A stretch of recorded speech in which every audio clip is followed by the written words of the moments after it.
So welcome everyone to the Improving Access and Outcomes for Advanced Placement courses. We're very excited again that you could be with us for this webinar. And I'm just going to quickly review some of the housekeeping that I previously did. So on behalf of Wested Schools Moving Up and the Equity Access Center here at Wested, we welcome you. So to quickly do an overview, all phones are mute. So the way that we'd really like you to interact with us today is to use the chat on the top right-hand side of your screen and send your comments, reflections, your own experiences to all participants. We will do a quick polling, quick check, green for yes and next for no. We'll do a multiple choice to learn a little bit about your role. And we will be pausing for discussion and reflection time. If you are having any difficulties joining us, please use Plan B, follow along with the PDF of the presentation, and send eventquestion@wested.org, and we'll post those questions to the chat on your behalf. So again, really encouraging you to use the chat to get to share and learn with one another. So please feel free to type in at any time. If you haven't already done so, please type in a quick introduction and get really familiar with the chat. We like to see your responses and reflections. And you just type in and hit return. Good afternoon, Masha. Great to have you here. We have folks from all around the country in different roles and responsibilities. Very exciting. If you need technical assistance, you can go over to that send window and use the toggle switch to choose Anu Avani or host, and we'll answer your technical questions via private chat. We like to keep the main chat for conversations. So I want to do a quick poll, practice that poll tool. So if you have already heard of the Regional 9 Equity Assistance Center here at Wested, please go down and hit the green check. So if you've already been to a previous webinar, visited the site, please let us know. And Anu, would you just type in that the phone number? Some folks are asking it for the audio. So Certainly. Looking at the votes here, the quick chat, I'm scrolling down. Of the 57 people on the call now, it's actually equal. 7 have said yes and 6 have said no. More are saying yes. That's great. Just give you a moment here. So to find the tool, it's the green check on the bottom right-hand side of the screen. If your polling tool doesn't work, you can type into the chat instead. So thank you so much for doing that. I'm just going to ask you, so it's probably equal. Half the folks have heard and half have not. So if you haven't, I know you will learn a lot more very shortly. And so I'm going to clear that poll and ask you one more question here. How many of you are joining us from Arizona today? That's where you're based. You're working in schools or districts or the Department of Education, Arizona. Hit the green check if you're from Arizona. Otherwise, I know that we have a few people joining us from Arizona who joined early. We know that those of you who are working in other states will find the examples today applicable to similar contexts. So, we do these as national webinars so we can learn with and from one another across different state boundaries and find common ground. So it looks like, thank you for filling in that poll there. I'm going to clear those results quickly. Now moving forward, we would like to do a quick poll. It will show up a multiple choice in the panel on the bottom right-hand side of your screen. I want to keep moving here because I realize my time's nearly out. So please look for that quick what is your role and responsibility on the bottom right-hand side of the screen.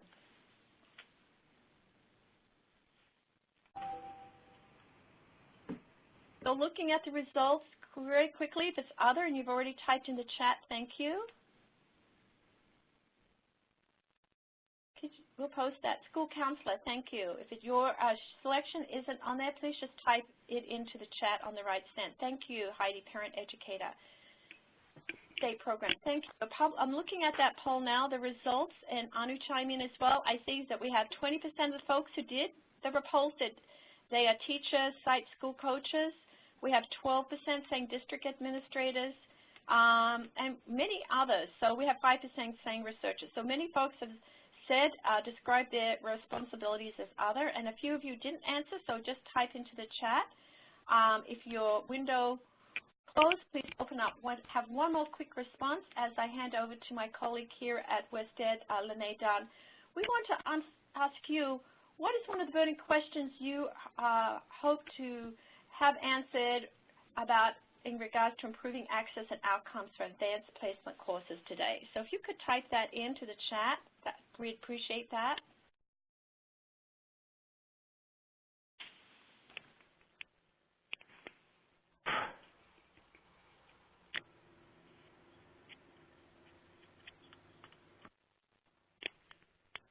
We know many of you have things to contribute.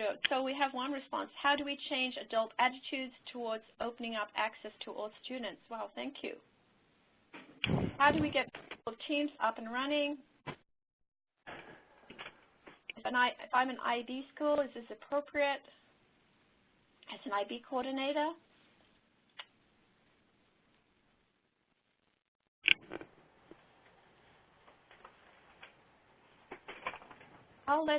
Thank you. Recruitment process of students, I want to know if we're taking the right steps. So thanks for sharing those. Keep them coming as if our presenters will address some of these. And also, if you see a question there that you, from your own experience, can contribute to, please feel free to also respond to it. What are your thoughts of combining AVID with AP as a strategy to improve AP success?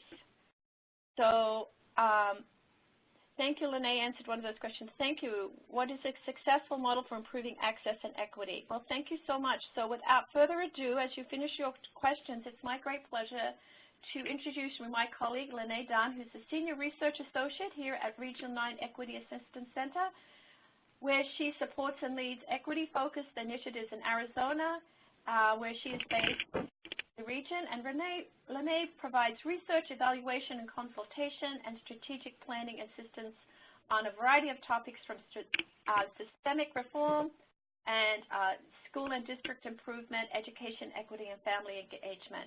So Lene, without further ado, it's over to you, and I'll pass you the ball.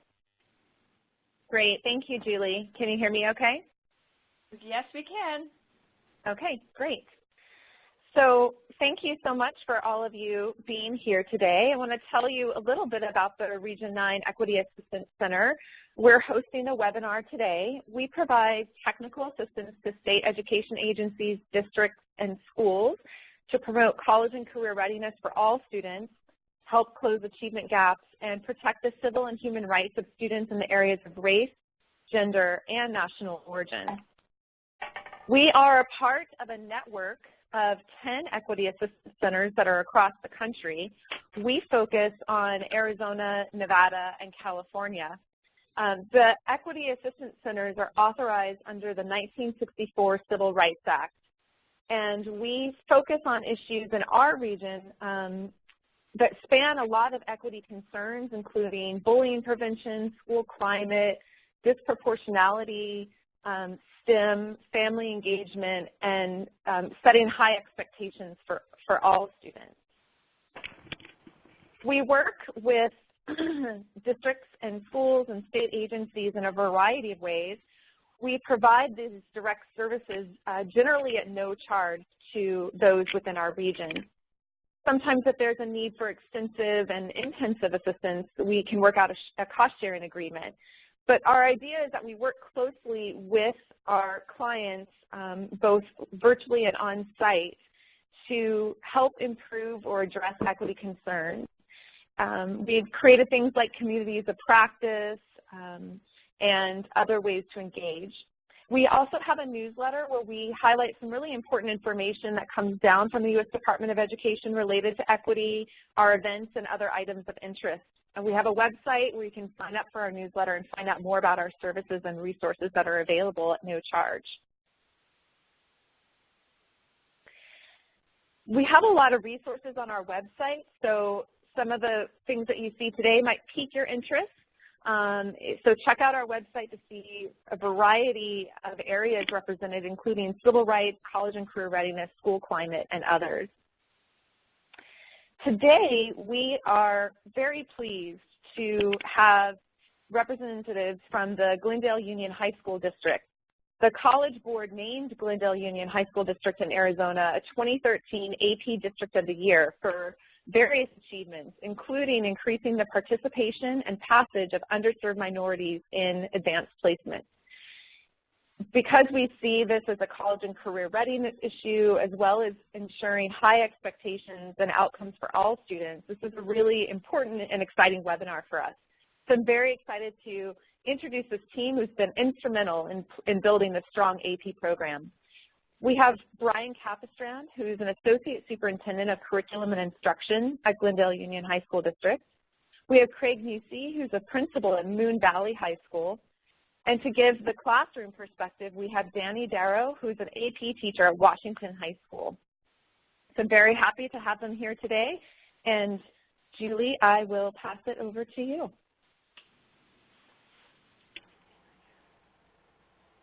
Thank you, Lene. And so as we're moving forward,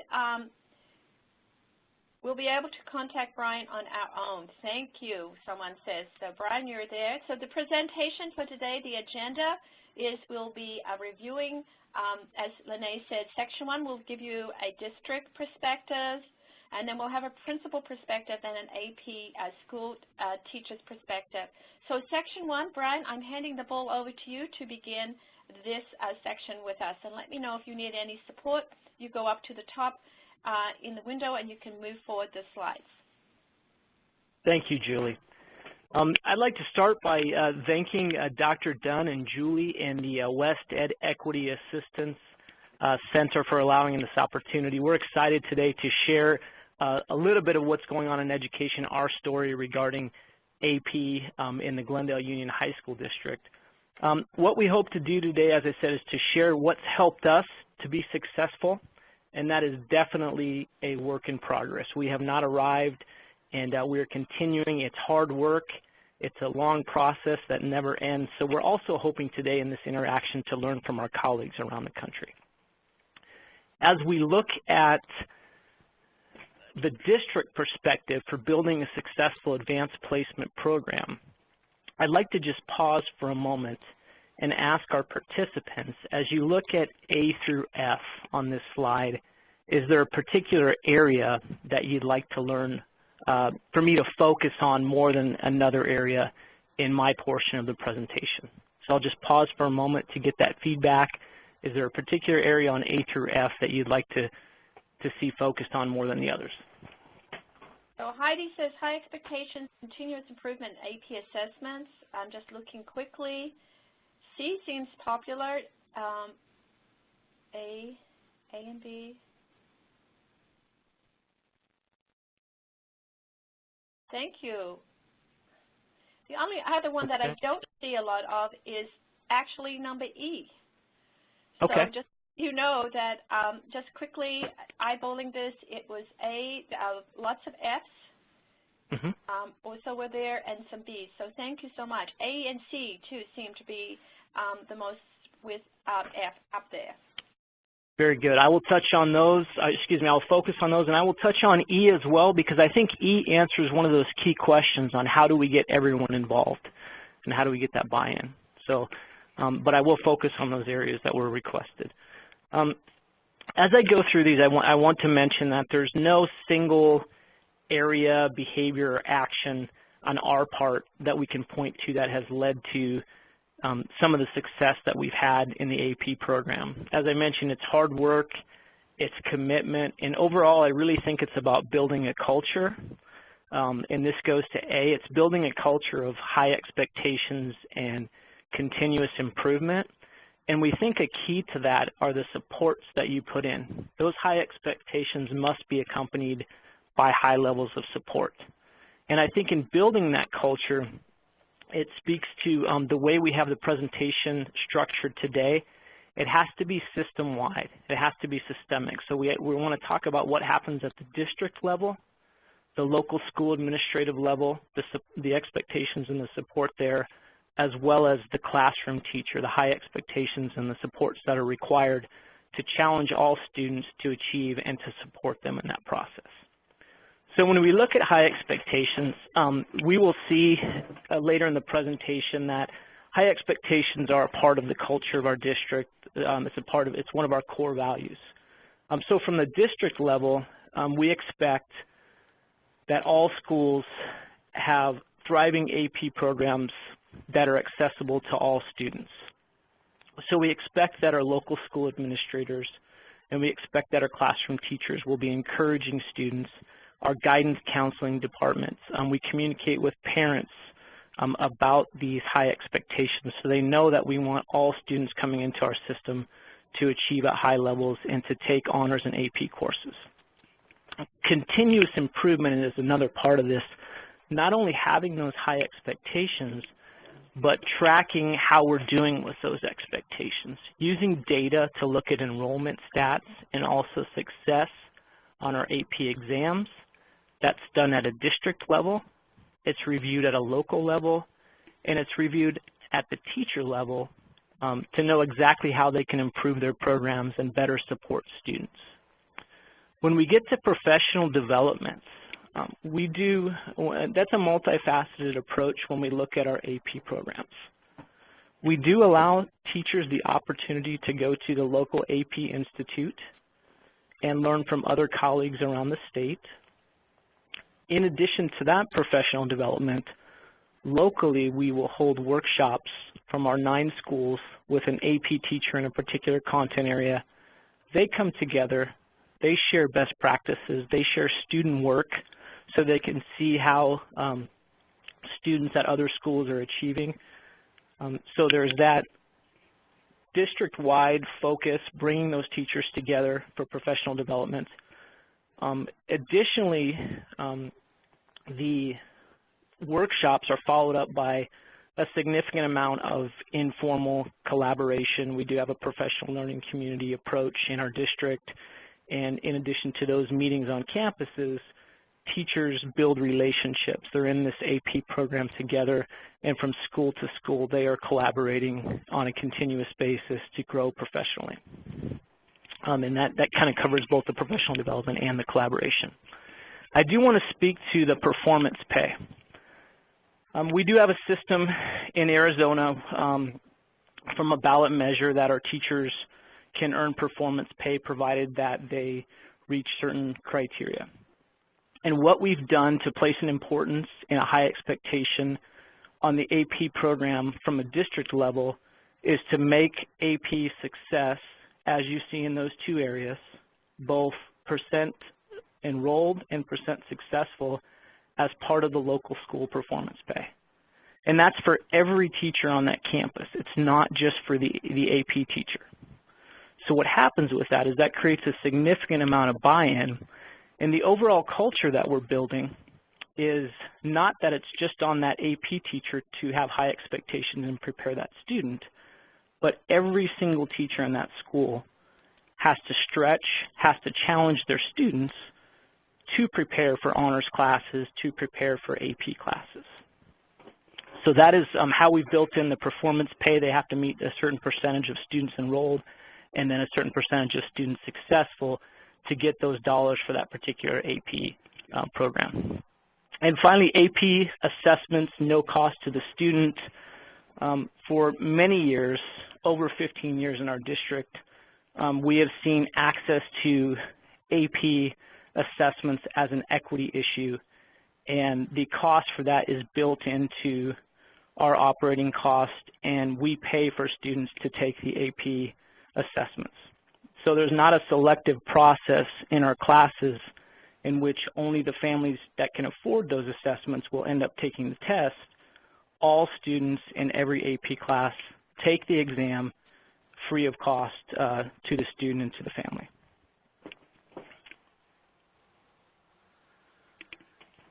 As mentioned, we were awarded as a district the AP National District of the Year. I just want to quickly highlight so that people have a context of what the award was about and what we did. We were the medium-sized school district. They had a large, a medium, and a small school district. And for this award, we were recognized for not just increasing the number of students, because that would be one way to look at it, in which a district could decide we're going to create several advanced placement classes and all these students are going to take this class and we're going to increase our numbers in there. It's also, in addition to increasing the number of students in the classes, it was increasing the percentage of students passing. And this is of particular mention, increasing the percentages of areas of traditionally underserved minority students was a part of the award criteria. Just a quick overview of the Glendale Union High School District so you have an idea of the demographics and who we are and how that compares to the schools and the districts that are participating today. We are 9 high schools of approximately 15,000 students serving the Phoenix and Glendale area. And when we look at our demographics, I have the district averages on here. They're definitely a range from school to school, but our district average is 62% free and reduced lunch, 11% special education, as you see. English language learner, all that percentage, the percentage has decreased, but it is a very diverse population, as you see, representing 35 countries and 23 languages. At this time, I want to pause. There was a question that came up. Before we go to the survey on here, there's a question that came up about how we measure the success for the performance pay. And right now, the success threshold on that is 20% of students taking an AP course by the time they graduate. So 20% of our students in that school would have taken an AP course to meet that threshold. We want to continue to increase that, but that's our benchmark right now. And percent passing those exams right now is at 40%. So those are the two criteria for the performance pay, 20% enrollment and 40% pass rate. Again, we want to work to continue to improve those, but that's our current rate. And at this time, we'd like to take a moment. You see on your screen a question about your school's demographics. If we could take a moment to answer that question, it's a yes or no. Does your school have similar demographics to the Glendale Union High School District? So folks, if you could remember just to type at the chat down the bottom on the right hand, or you can type it into the chat. We have that quick poll, remember, so we were going to post that in. I see lots of no, much larger. Caroline's comments on. Some folks, Donna has said yes. So folks, you can also use the chat on the bottom right. It's okay if you type in, but that makes it easier for us to count it if you use the check on the bottom. So of the people on the call, I'm seeing, I'd say, more, that equals no's and yeses. So just to let you know. And then if I look down the bottom at the 74 people on, 6 have said yes, no to the chat on the bottom, and lots more no's. So some folks are sharing that our school has 79% lower socioeconomic. I work with multiple districts, similar SEED percent, but we have 15% FRL. Thank you so much. And James says, yes, we do in Durham, North Carolina. Lisa says, we have a much larger EL population. So thank you so much for that. Very good. A continuation of the look at our demographics takes us to the percentage, as you see, of Hispanic, white, Black, African American, Asian, American Indian. And that gives you an overall profile of our district when you think in terms of the context that we're, the success in AP. It gives you an overall picture of who we are as a district. In the Glendale Union High School District, with the students that you saw the profile, we offer 17 AP courses. And in addition to the courses that we offer, we have some students who will choose, and we encourage and allow them to do this, is take a course independent study, and if we have a teacher that's willing to support them in that, they take that course and they've tested in a few other areas. But we have 17 courses. Last year we had close to 3,000 students tested, with district-wide 51% successful as defined by a 3 or better on an AP exam. At this moment, I would like to pause. When we look at our demographics and our course offerings, we see the numbers there, and I want to take a moment to share a story with you regarding one of our students, just to kind of bring those numbers to life and go back to that important aspect that we're talking about students and opportunities for students in this entire conversation.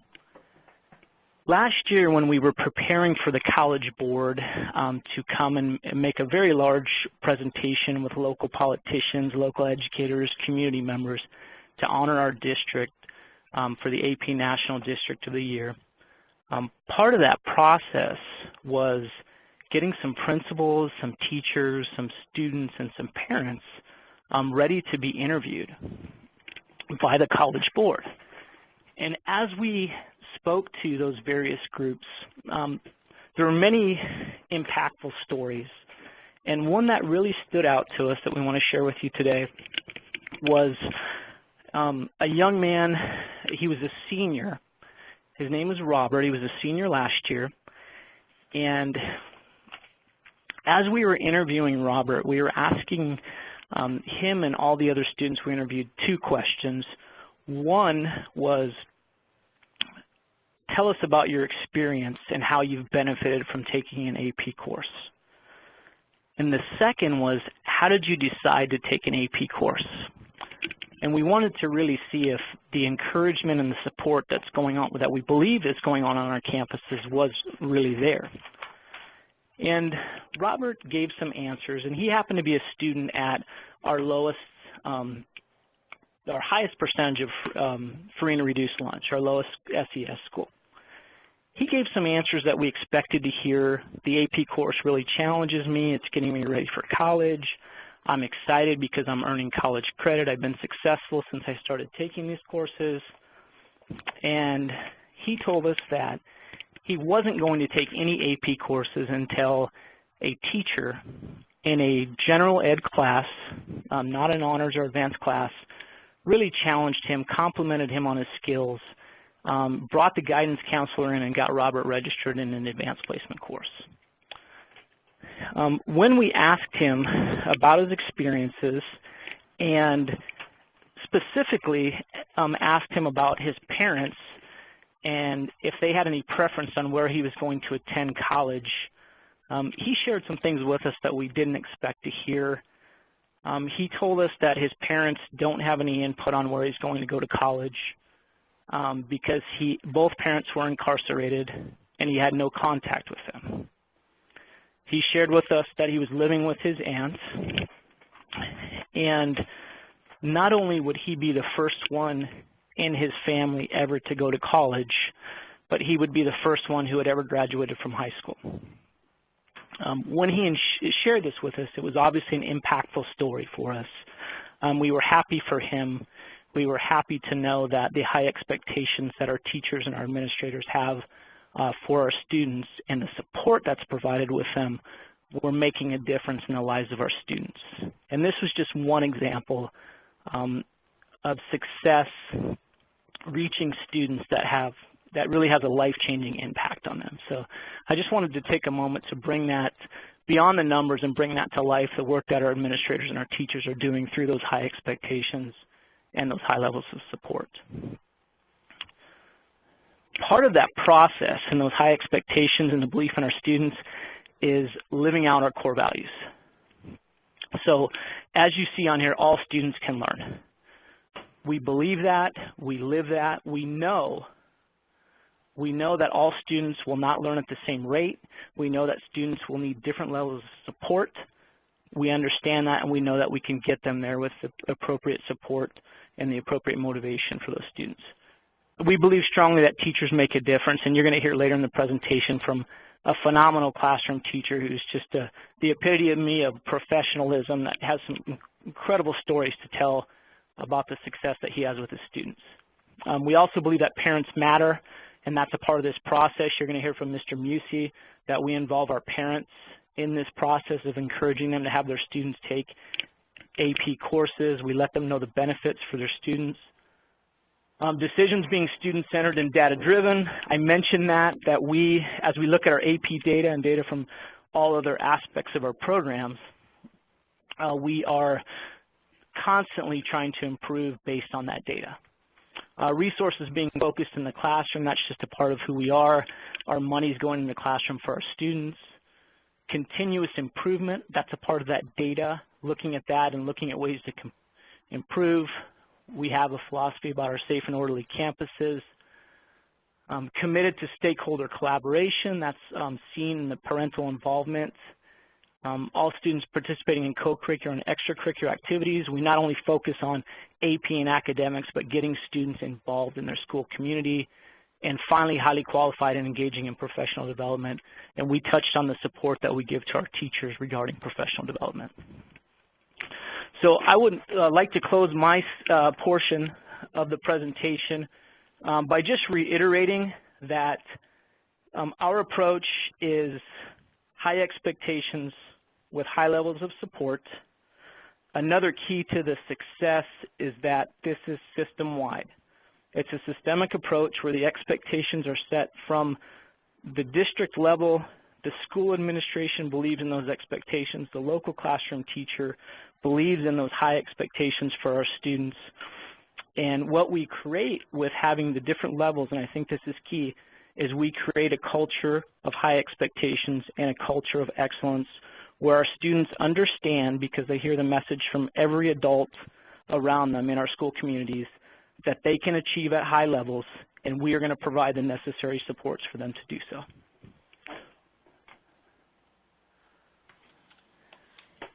Thank you so much, Brian. So we, with that, great overview, and there was lots of questions coming up in the chat. Margaret says, thank you for sharing that powerful example of what a difference it makes when a teacher takes an interest and encourages a student.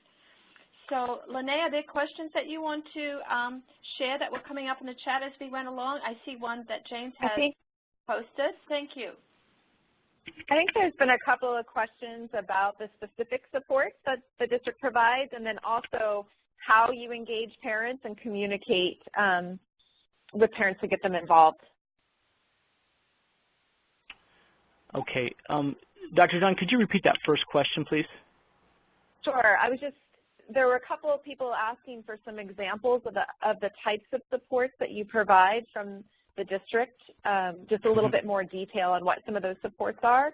And then secondly, there were a couple of people asking about some specific examples of how you involve parents and communicate to parents about involving their children in AP. So one of the Very good. So one of the questions, what kinds of support structures do you provide, was one of the questions that was posted in, I think, by Lisa. Okay. From a district level, as I said, we provide professional development for our teachers, and we provide a structure for them to collaborate.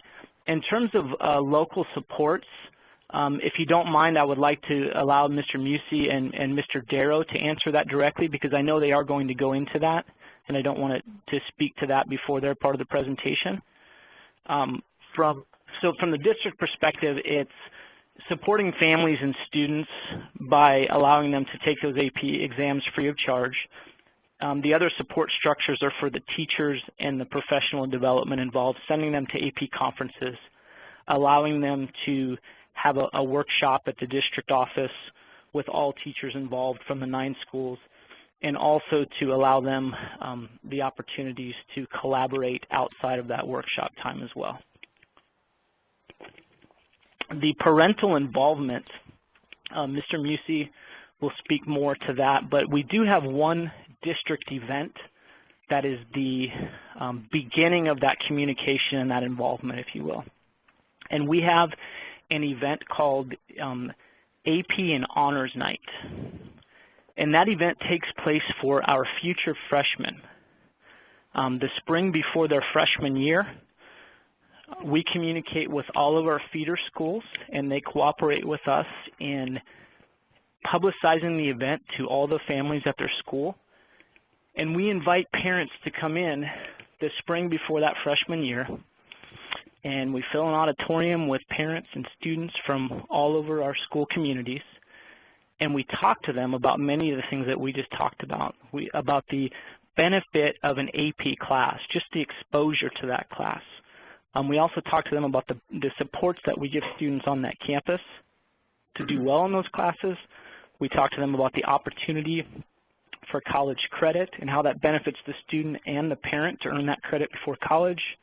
And we let them know very clearly that we have high expectations, and even if you haven't been in accelerated or honors classes in junior high, this is something that we encourage you to consider, and we'll support you through this process. So those are some ways that we support structures from the district office, as well as how we begin to involve parents from a district level, and that continues on the local school level. Thank you, Brian. I just see some questions also coming up, other questions in the chat for you, and I was wondering, in light of time, you might want to pop back into the chat. There were questions about the fund, how do you fund the AP test for your students, grants, general funds. So if you want to pop back in the chat, maybe you could answer them there, or I will have some time towards the end. I'll post them to you. But in light of time, folks, thank you for sending your questions. Keep them coming. Brian will be in the chat now as we hand over to Craig for the next piece here. So I will grab the ball off you, thank you, and give it to you, Craig, to go to the next section. So we'll continue. All right. Well, thank you very much, Dr. Dunn. Again, my name is Craig Newsey, principal at Moon Valley, and I'm going to have a chance, obviously, to share some pieces here from Moon Valley, but one thing I do want to point out is that much of the success that we've experienced here has come from really the structure and philosophy at the district level, and I can't reiterate that enough, is that how important that is, that there is some common beliefs and philosophies and structure that really allow our teachers to grow and develop, and it gives something, a sense of community to each of our campuses. So I'm going to actually, at this point, identify some of those areas that I'd like to share, but before I go into specifics about each of these, I do want to give our participants an opportunity to share which of these that they're most interested in hearing about or hearing more specifics about in the presentation. So I'll go ahead and give you some time right now to type in some of those interests. Thank you, folks. If you could just type in the chat, and this is from the principal's perspective. Thank you so much. And Brian, I think I just sent you some examples of the questions that were posted in the chat for you.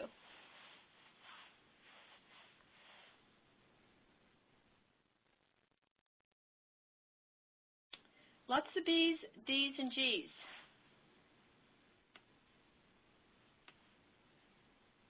B's, D's, and G's? Yeah, I think that, someone wants them all, but I think I'm just looking at my colleagues on the call with me, wish I had a little checklist here. We should probably have done this as a poll, but I just, see F's, B, D, C, and someone said them all. B, D, F, and G I think are good. So over to you. Okay. But G's definitely coming up, developing skills for success. Okay, perfect. And what I will tell you is that there is some overlap as I do describe some of these, but I will definitely pay more attention to those and what the participants, obviously all of you, are looking for. Craig, I'm just curious, of those people, how many of you are principals, on school site principals? If you could just type a yes or click the chat on the bottom right if you're in the school principal on the call. You can hit yes. Only respond if it's yes, assistant principal as well. Thank you. So we've got a few folks there who are in the same role and position as you are. So thank you, everyone, for doing that. Back to you, Craig. All right, thank you. Let me give a little bit of background of each of these topics, too, as I dive into them. When we talk about expectations here at the local level, obviously some of those expectations that were described before are very similar, but what I will tell you is that it did start with, and this kind of overlaps with building that culture with the staff, we had to identify a vision for our students, and that vision statement is everywhere. It's plastered on everything we do. There's not an agenda that's done on campus or anything. And that vision statement tells us that we're preparing each of our students to be college and career ready for any forms of higher education by ensuring that all of our students reach their full potential in every class. That vision statement drives every decision that we make. And so we've utilized that in ensuring that, obviously, that expectation of all kids can learn. And also, we want to make sure that within that expectation that our parents and our community know that this is really what we're seeking out for their kids. We want them to understand that when they see that vision statement, when they come to any type of event or information evening, that is our focus, that's our drive. So that really, that type of expectation is important for our staff, because then they know the direction we're headed.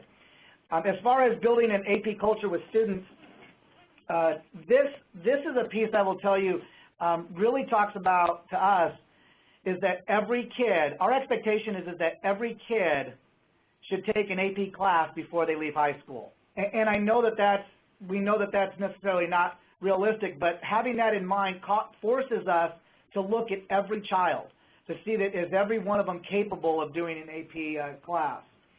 And by doing that, we're then able to get the kids to believe.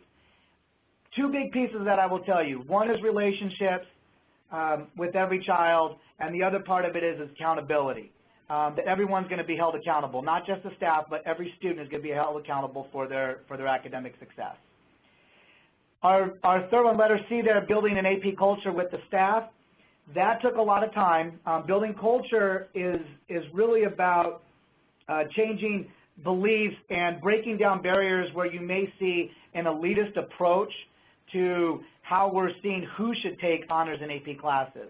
And we really had to spend time talking about what would you want for your child? What do you want for your kid when they go to school? And there wouldn't be any employee on our staff that would say, I want my child not to go to college. So we took that approach with our students and our staff, and really in selling that to the staff, it was about talking about what would you want for your own kids and translating that in our discussions of how we can build a culture where every kid can be exposed and receive those supports and resources in order to achieve in college. And a big part of that is what AP offers. Going along with that, professional development, I'll outline some of the key professional development we do.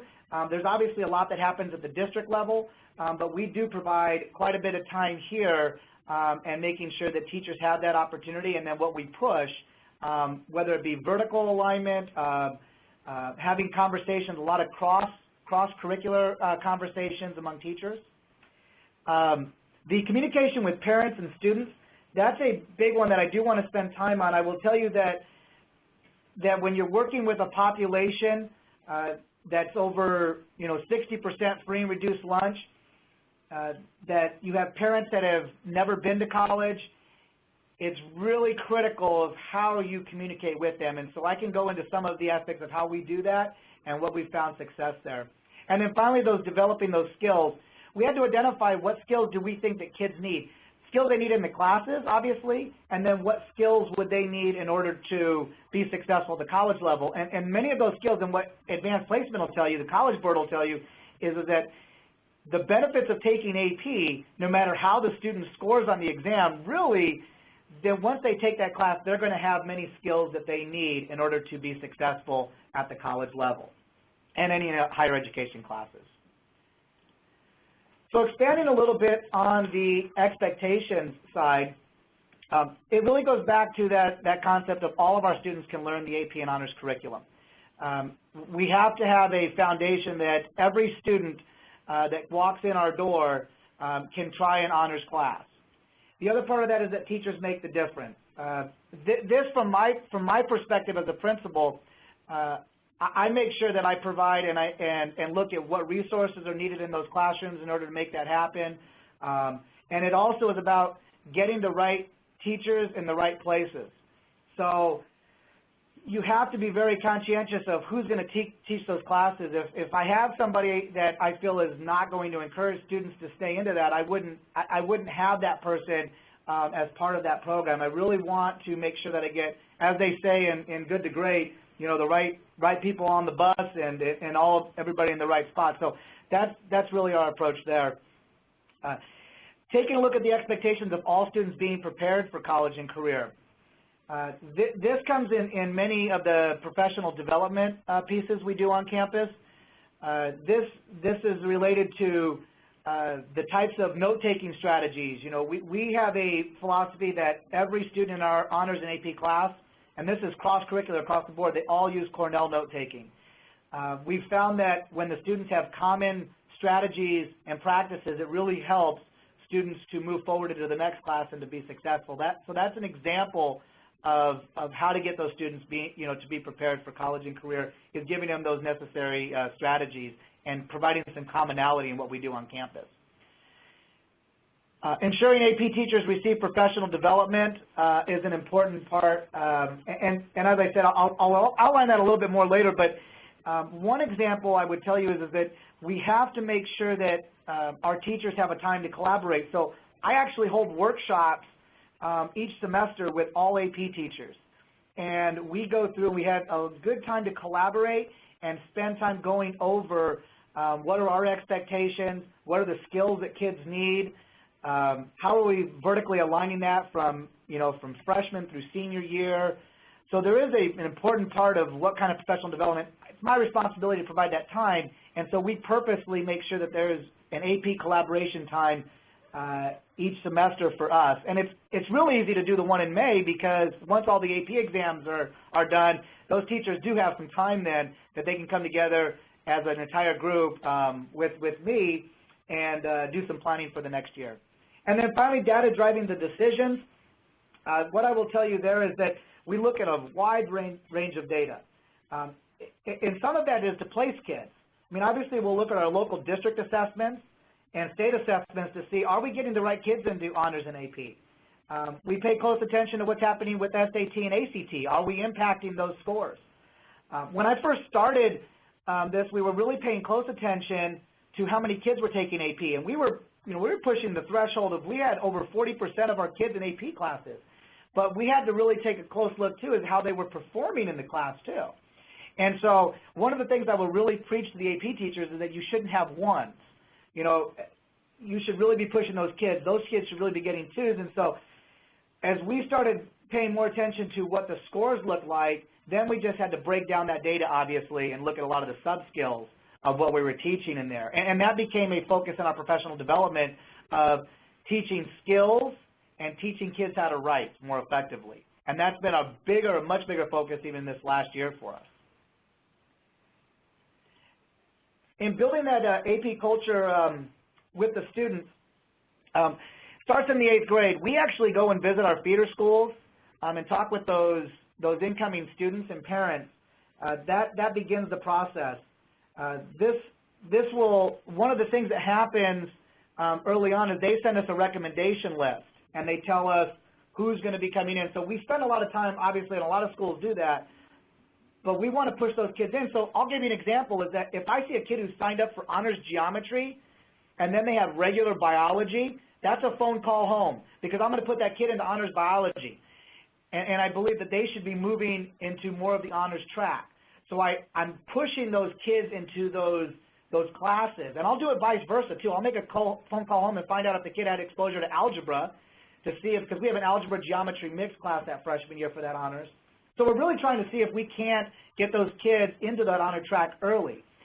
And I think that's really important to us. We'll look at how kids did on our state assessments. If they exceeded on those, and did very well, why would we not try to push them up into those honors classes as well? So calling home and having those conversations with parents early, getting them in those classes early is critical.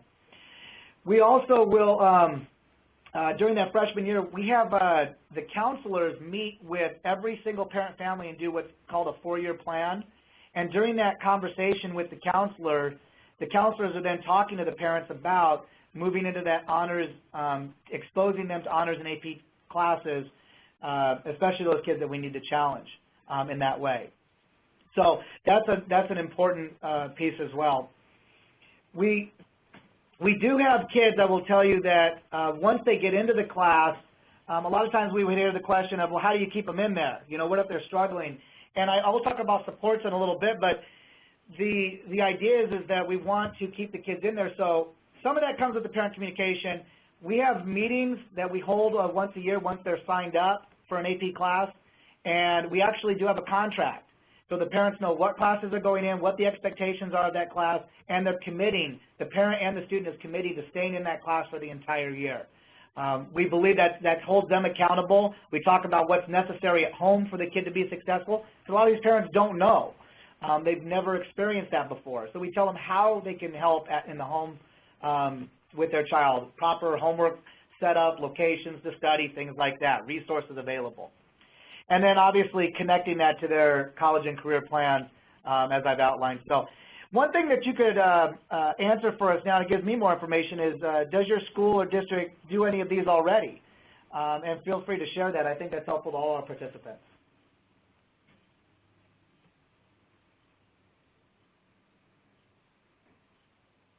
And we'll be reflecting back on some of those comments. Building this culture with the staff. Some of this I have touched on, but we do have to move from that elite approach, as I mentioned before. And this started with that question, as I mentioned earlier, has your kid, you know, what would you want for your kid? How do you want your, you know, how would you want your own child to be treated in the high school ranks, and would you want them to go on to college? And so when we started there and we started looking at kids and we started talking about real examples of kids, that helped us to see that there were certain kids we may have forgotten about. Big difference here is, like as I said, you know, and some of you may have higher free reduced lunch than us, some of you may have lower. I actually live near a high school that has a much lower free and reduced lunch area than where I work, and yet I know that less kids are in the honors and AP track there. And that's not the route they should be going. I mean, obviously, I think any kid on any campus can take the class. They all have the ability. It's just a matter of us getting them in there. We do talk about providing evidence on the influence of AP classes, how they will actually help students to be successful in their career. And so those are things that are the selling points to staff when they can see what the impact is going to be. If a kid takes an AP class or an honors class, how that's going to impact. Kids who take an honors class are going to do better in a regular class even if they don't take the AP, because they've been exposed to higher order thinking skills and some of those other intricate strategies as well. Craig, just a time check. You have about 5 minutes left. I just want to give you a heads up about that. Thanks. Gotcha. Thank you. Getting the right teachers involved, we've already talked about that piece, and why you would want to get certain teachers in the right spots. Establishing vertical PLC teams, what I will tell you is that within each content area, we have a connection that those teachers, they have regular monthly meetings where they come together and discuss for example, within the language arts, what's happening at each level to move those kids forward towards those AP classes. And you have to make sure that they are having those regular meetings and having that time to collaborate and then interacting with that PLC team lead as to their questions, concerns, and their progress. So that's important. Obviously, collaboration among those AP teachers also happens, as I mentioned, in workshops and other types of meetings. As far as when we say, you know, increasing students in honors and AP, we've always looked at getting students into that from their freshman year, that exposure. The counselors, as I mentioned, the 4-year plans, pushing kids into that. We have a recommendation process that really is geared towards, we hand out a recommendation sheet to every student that's within an honors for sure, but it happens really for all of our kids. A review is done for every kid among every staff member, and in recommending kids towards taking advanced honors and AP classes. And then it also, obviously, promoting that culture to take that through incentives. We talk about our school pride. We have awards. We're recognition at graduation. So various things like that to help encourage that. So maybe some of the things that you've done on your campus, and if you've done any of those and you want to exchange those comments, please feel free to do so. Some of the professional development is that we provide time, as we said, those workshops. We have regular professional development that happens at the local and district level. And those times of sharing best practices are critical, so we can see that we have common skills being taught, and then obviously encouraging all of our AP teachers to attend the grading workshop, because when you go to the grading workshop, that's really where you're exposed to what they're looking at within the exam. And so I know Danny, he's been, Mr. Darrow, he's been quite a few times, and he could tell you a little bit more about that, but those exposures are pretty important. If you could take just a few seconds here, and if you wanted to talk about any challenges you've experienced in communicating with parents or families, I would love to see those, and hopefully as I talk about that a little bit further here, I'll be able to answer any of those questions that you might have. Thank you so much, Craig. I know that time is up, but this is a really important. I know people had asked about this, which is, you know, how to communicate with parents and students around AP. So we will just we'll have another minute or two to probably address that, and then we'll move to the Q&A. You got it.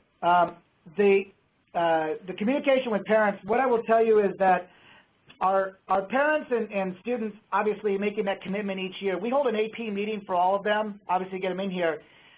It's important that, and as I said before, we had like the 4-year plans with counselors. We do things to interact with them to make sure that they can communicate with us. There is obviously email blasts, the website, things like that for things to happen, but having that AP meeting before the kids actually commit to the class happens in April, and it's pretty critical.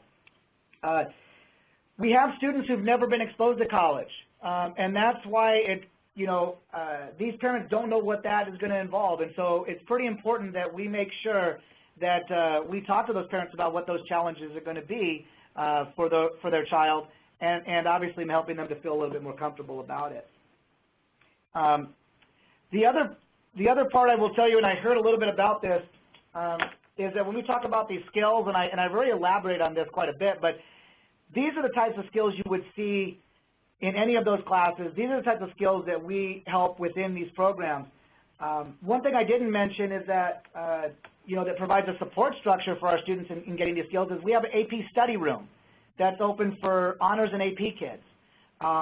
It has peer tutors that go in there to help. We teach the kids how to have study groups. So you can have things to help provide other types of structure in order to reach, to reinforce these skills for students. So obviously these are a summary of the topics that I've touched on.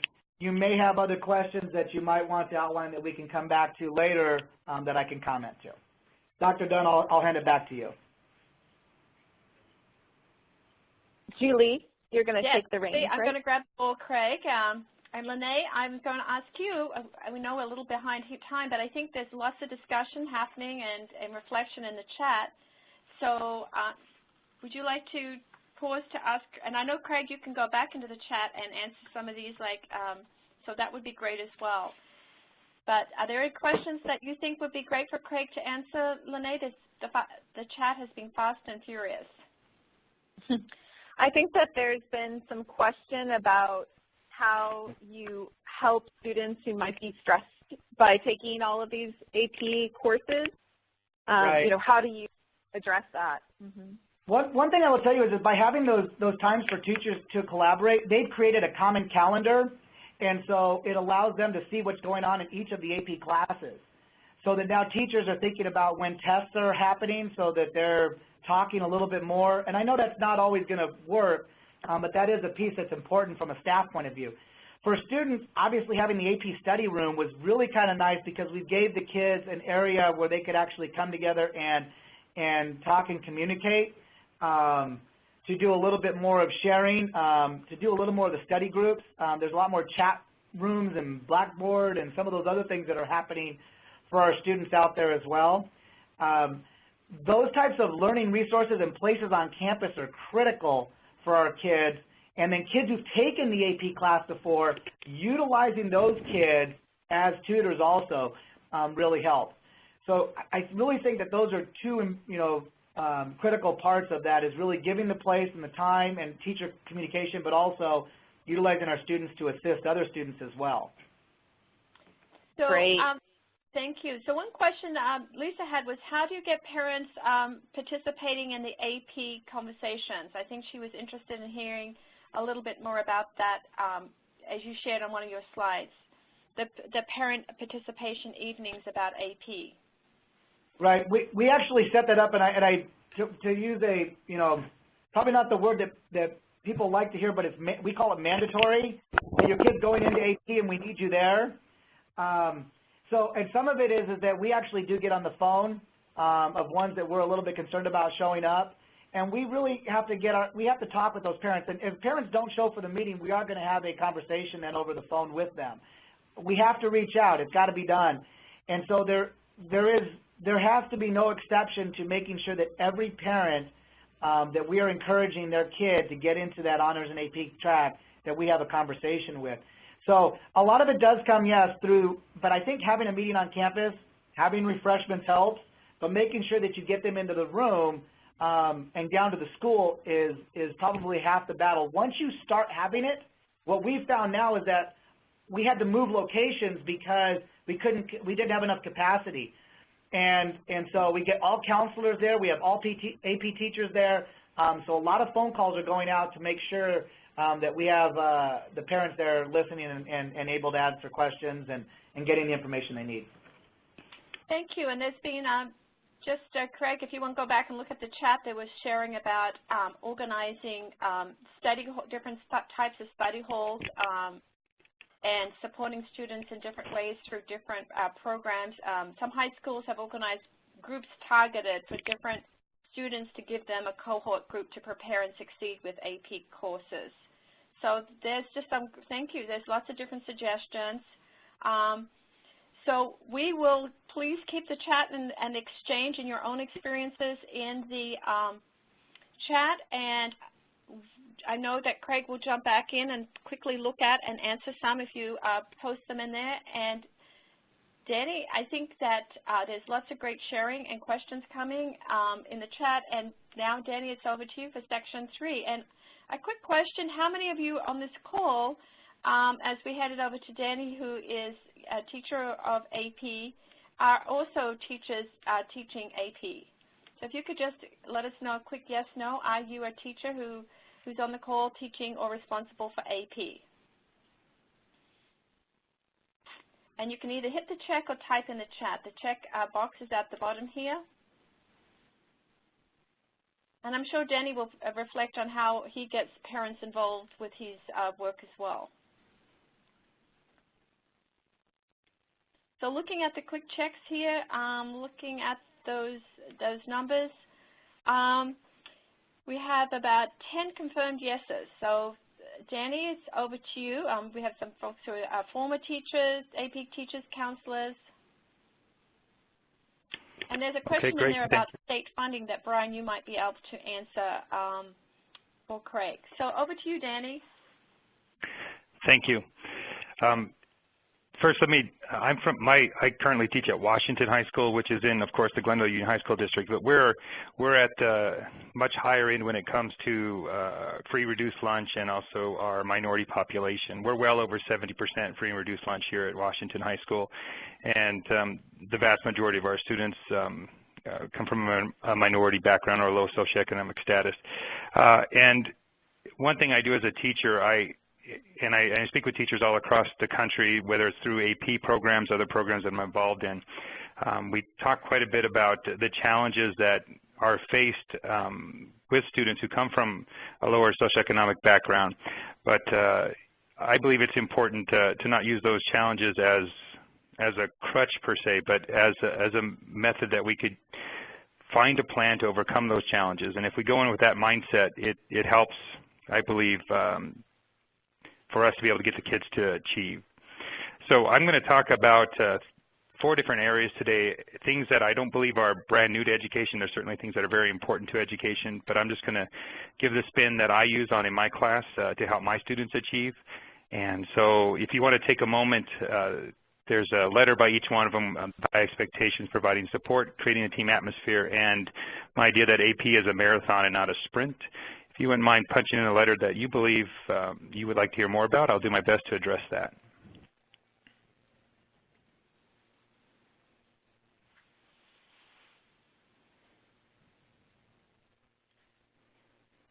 I think B and C seem to be, and B especially seems to be an important piece, and B and C. Okay, great. Perfect. Hey, well, I'll start with A, about high expectations, and I'll try to concentrate a little bit more on B and C as we move through those portions. First, before I get started, I by no means have all the answers. I certainly have struggles just like everyone else does in the classroom on a daily basis, but some of the things that I'm about to share I believe have worked for me in the past, or currently work for me in the classroom. But high expectations, I believe, is extremely important. We heard that throughout our entire webinar today, and in our district, it's truly part of our belief system. And as a teacher, I believe that starts with me. I have to have high expectations of myself if I'm going to expect that from my students. I truly believe in the classroom I'm a role model, and that's down to how I decide to present myself every day, the fact that I need to show up, the fact that I need to be an organized teacher, the fact that I need to be dedicated. And these are all things that I ask my students to be in an advanced placement class. And if it doesn't start with me, then I can't expect them to be part of that. So, and I'm always relating that back to their career, whatever they become, you know, whether it's when they move into their career after college, is to be a professional and to be organized and to be somebody who cares about their job. And those type of skills begin now. And I believe it's essential for many of the students that I have in my classroom because they may not have that educational background role model to look up to and to be that positive influence in their life. And so I'm there to provide that. So when I ask my students to set high expectations, I tell them I will also live up to those expectations for them. As has been mentioned by Craig from principal at Moon Valley, I believe the most important thing when it comes to setting high expectations with students is building a positive relationship.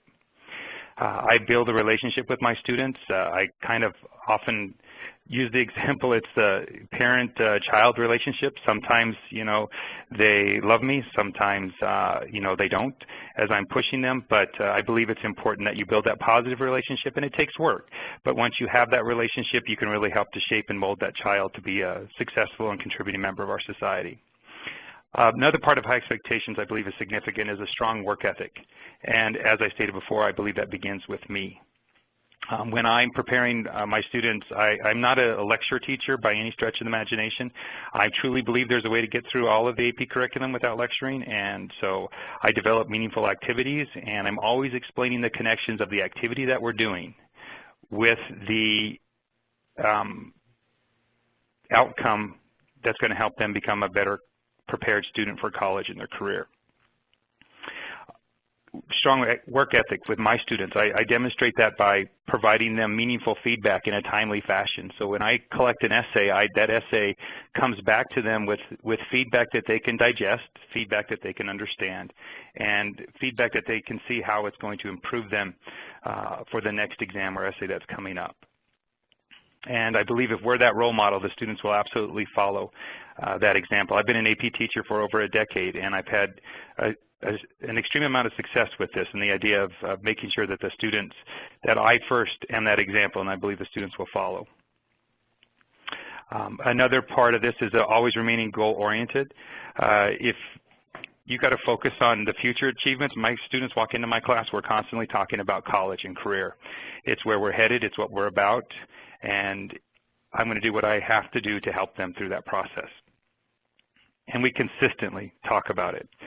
We set short-term goals, and that's a lot of that with students who come to me. Their skills are a little low, whether it's their ability to write a thesis statement, their ability to remember to capitalize the first word in a sentence, whatever that might be, we're going to figure it out, we're going to work on it, and you'd be surprised at how quickly these students can make strides once they start to develop these very basic skills that we can either say, well, they're just not capable, or I can make the decision to say they are capable and I can help them through it. And they'll amaze you if you do that. Breaking it up into manageable chunks. You know, if they're struggling with writing a thesis statement, we break it apart and we work to make sure that they can know the different facets of the thesis statement. I teach both advanced placement world history and advanced placement government, so there's two different approaches on how we address our essays in that class.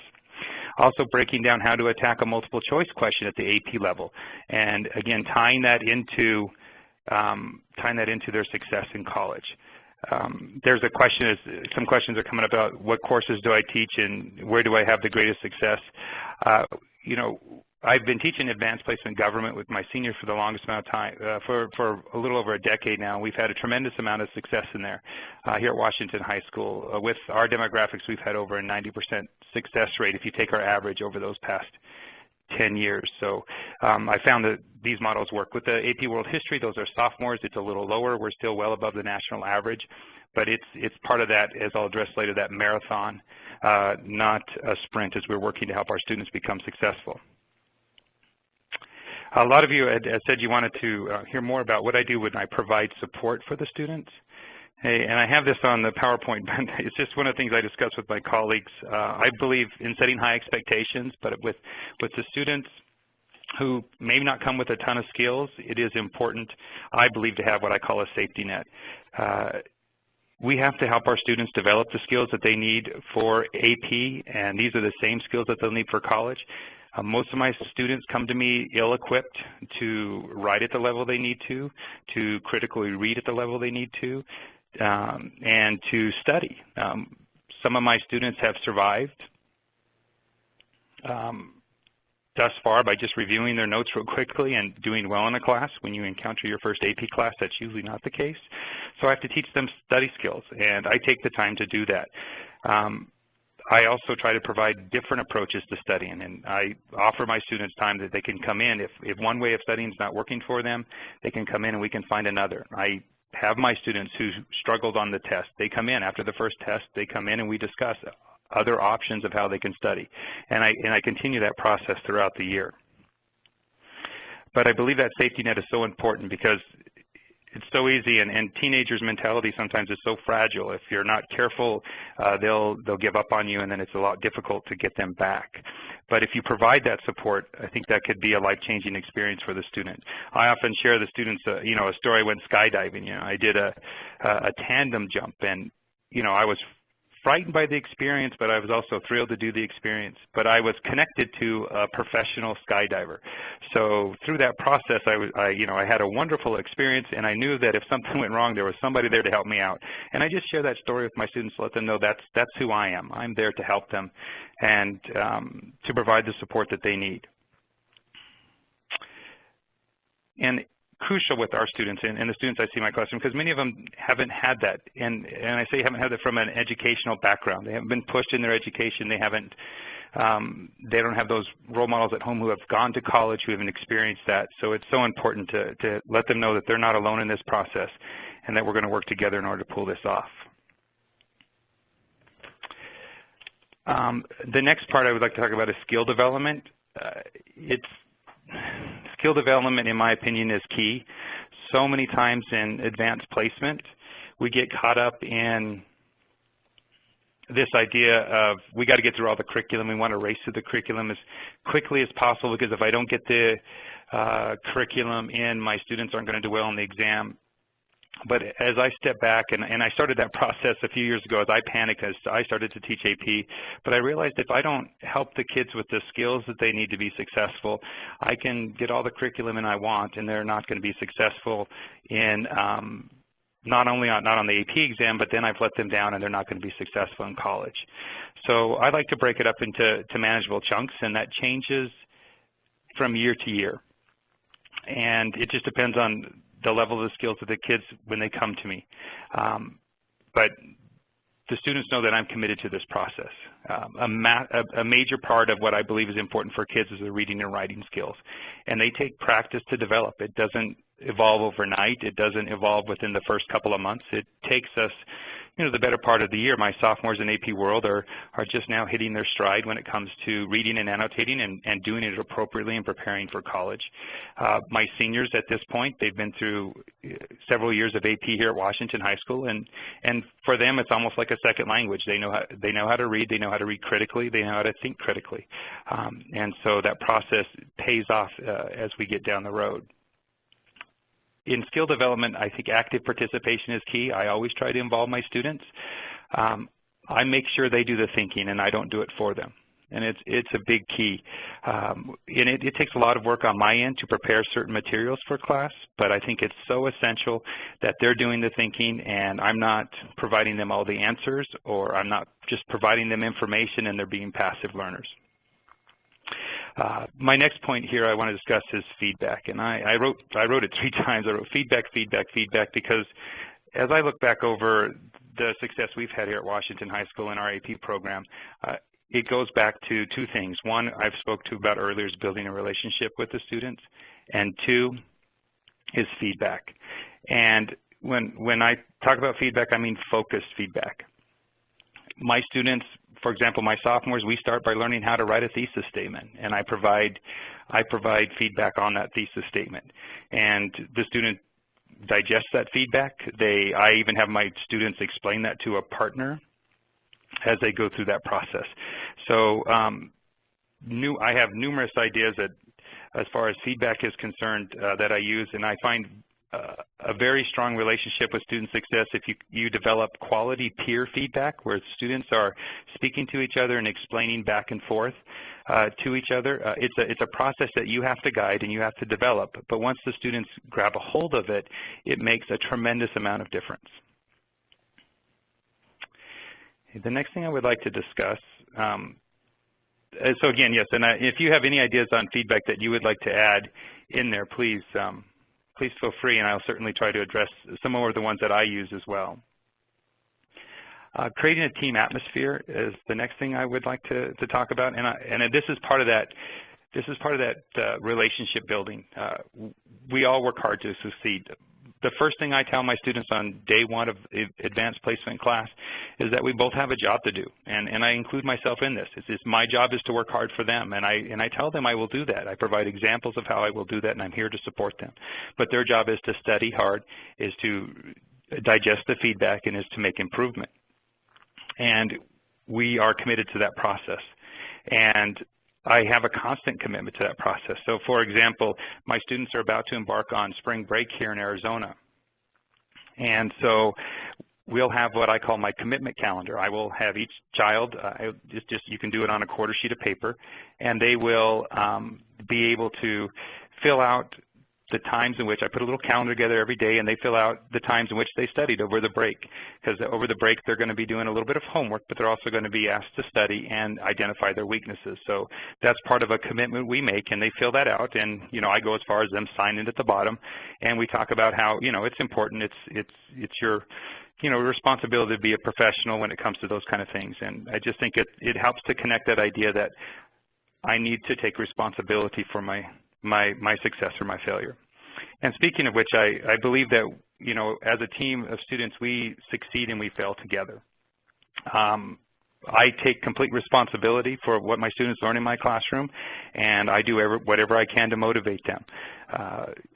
Building that relationship helps that quite a bit, and once I have that relationship, I'm able to get quite a bit out of the students. But they know that I'm always there. I'm always there. If they need help with something, they can come in. If they don't come in for help, I require it. And I explain to them that they need to come in for help. If you score a certain score on the exam, I will require that you come in, and I will work through that exam, and we'll go through that process. And then we celebrate our successes. It's something as silly as, I have them raise their hand in the air and pat themselves on the back when we've done well on a test as a group. Hey, or I let them know I'm proud of their efforts. I mean, I don't overuse these celebrations, but when we've done something exceptional, I recognize that because it's so important that they get that. And then obviously I believe it's important that we demonstrate that we believe in them. All of you in this chat, you work with students across the country, and teenagers know teenagers know when you believe in them and you don't. And as a teacher, you've got to absolutely believe, or you will you'll lose the students pretty quickly. And my students know. I mean, I push hard, and sometimes I get pushed back, you know, as far as the students are struggling. But I'm always there for support. I will never ask the students to do more than I know that they're capable of, or to do more than I know that they can get accomplished through help. The last thing I would like to discuss is just the idea that AP is a marathon and not a sprint. We look at advanced placement. I work closely with my other advanced placement teachers here at Washington High School, and I also work closely with my advanced placement teacher of United States history. I'm the social studies department chair, but I also teach AP World History to sophomores and AP U.S. government to seniors. So I have both sides of the spectrum there of the kids. And then I work closely with my AP U.S. history teacher who has them during their junior year. So we can work to build these skills that are necessary for college.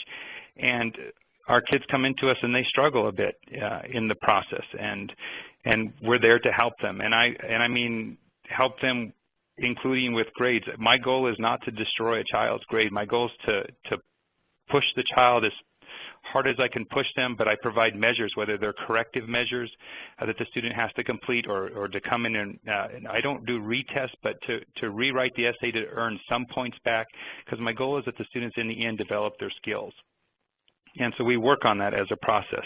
And as I said before, in my AP classes, skill development comes first, curriculum comes second. And you'll be amazed that once you get them cooking on those skills and they start to master those skills, you can move through curriculum pretty rapidly, and they gain that and they believe in it and they take ownership of it.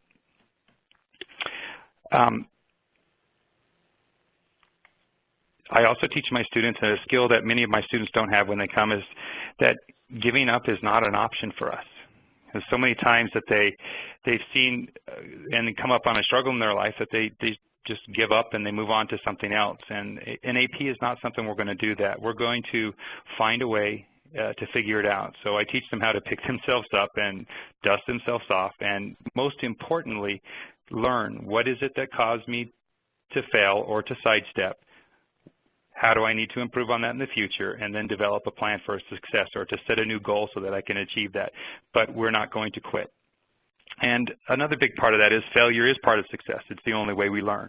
If we don't fail, if we don't make mistakes, there's no way that we can get better.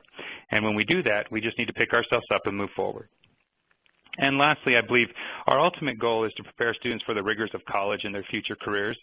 And for many of my students, they're first-generation high school graduates. And college is something that they've never seen in their family. And so it's something that I always talk about and I always discuss, because I want them to know there's a larger world out there than the neighborhood that they currently live in. And they can obtain that world.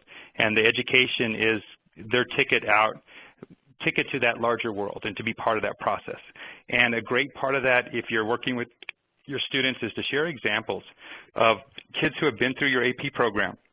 As simple as kids that are currently at college who are the first generation of college students. I've had some of my students come back and just speak to my kids, and it's amazing the results you can get. If you have major successes, it's great to share. I've had students who have gone on to, do great things. One of my former students who was gone off to do sister cities with Phoenix and traveled the world. I have another one of my students who's currently now a state representative here in the state of Arizona, who comes in and speaks to my kids. But the power of a individual, Representative Cardenas, comes into our room and he's able to look at our kids and talk to our kids, and he tells them, yes, and I sat right there, and he points out the seat number he sits in. It is a powerful motivator for our kids. And so just to kind of recap what we looked at, I spoke about how I interpret high expectations for our AP program, how I provide support, that idea of high expectations with a safety net so that I can help the kids develop their skills so they can be successful. I believe in a team atmosphere. I really call it a family atmosphere. They're my AP family. I share that with them, and we work with that. And then, of course, this is a journey. AP is a journey. It is not something that you can rush through. It's something that you move through as you move through and work on those ideas of skill development so our kids can be successful. Danny, thank you so much. There's been lots of, folks in the chat saying thank you for inspiring us about your model of what a teacher can do with students. I have one question. Someone said, how do you work with other teachers? You're a very experienced teacher. How do you work for professional learning with your colleagues to share your own knowledge base about your experiences with them? Yes, absolutely, and that's part of our district philosophy. We have professional learning communities throughout our district and at our school campus. So I work, we have late start in our district every Wednesday. So I'm able to work with teachers on my campus, my fellow AP teachers, and then, for example, tomorrow's Wednesday, and we have a web meeting with my fellow AP U.S. government teachers across the district, because many of us are the only ones that teach that particular curriculum on our campus, and so we're able to get together and meet and share ideas. We also get together in the summertime as well, but at least once a month or once every 6 weeks we're meeting with our fellow AP teachers across the district to share our ideas and to come up with what's working in our classrooms and where we can get some help. Thank you. And there was another question about involving parents. How do you do the parent involvement piece that had come up earlier about encouraging communication with parents of your students? Or Sure. Yeah, absolutely. Yeah, I saw the questions come up when Craig was talking about the meetings, and sometimes it is difficult to get parents to buy in, but I also use the students. I speak with my students in class and as their teacher, and as an AP teachers across our campus, we encourage the kids to encourage their parents to attend, and we talk about the value in coming to the meetings and what's going to be presented at the meetings. And so by doing that, that can help increase participation at these meetings quite a bit. We see a jump when the teachers get the buy-in, and then you communicate to the kids, and the kids go home and tell their parents how important it is, and you'll see an increase in your attendance at your meetings. And then I'm going to ask Renee. Can I comment to that at all? Sure, please do. Yeah, I just want to reiterate what Danny was saying, because somebody asked that question on here, and I had responded somewhat to what Danny was saying, is that our best advocates are our teachers to get the parents there, because Danny could probably, attest to the fact that we'll have those meetings and the parents won't, like the kid will drag the parent to the meeting, but in some cases the kid will come by themselves. And so, because they know it's so important to us that they're there. And so what we'll do, and it's something that's really important is that we'll bring the kid in even the next day or whatever, and I think we have to make that call, that contact. And so it's important to make that next step of having a conversation with that parent, even if the kid comes by themselves or doesn't make it to the meeting. But the teacher is so critical in selling it to the kids and getting their parents there. Well, thank you, Craig. Renee, do you see any other quick final questions as we end off? We've got about 3 minutes here, and I really want to thank everyone for their time and participation and let you know how you can get the archives and related materials, and thank our great presenters for today. Any other final questions or comments as we end off here? No, but I would like to share that, obviously there's so much passion and talent here at Glendale Union High School District around their AP efforts, and we had an opportunity to hear from the district and the principal level and the teacher level, and we'd like to invite you to come and see what they're doing in action, because I know there were some questions we just didn't have a chance to get to today or as in depth today. So we are so pleased that Glendale Union will be hosting, along with us, the Region 9 Equity Assistance Center West Ed, on April 29th, a site visit so that you can come to the district and see what's happening in AP classrooms. We'll also provide an opportunity for some guided reflection and just an opportunity to connect with each other. So if you're interested in this and just finding out more about what this will be, you can contact Ms. Kim Mesquita. She's an administrator of community relations at Glendale Union High School District, and her email information and phone number are provided there on the slide. And if you could reach out to her, or feel free to reach out directly to us, myself, Lene Dunn, at the Region 9 Equity Assistance Center, and we'd be happy to connect you. We'd love to continue the conversation. And this webinar is one of a series of webinars that we host as part of the Region 9 Equity Assistance Center. And all of our webinars are archived in our resources section on our website, and those are free resources. So please do take a chance to check that out.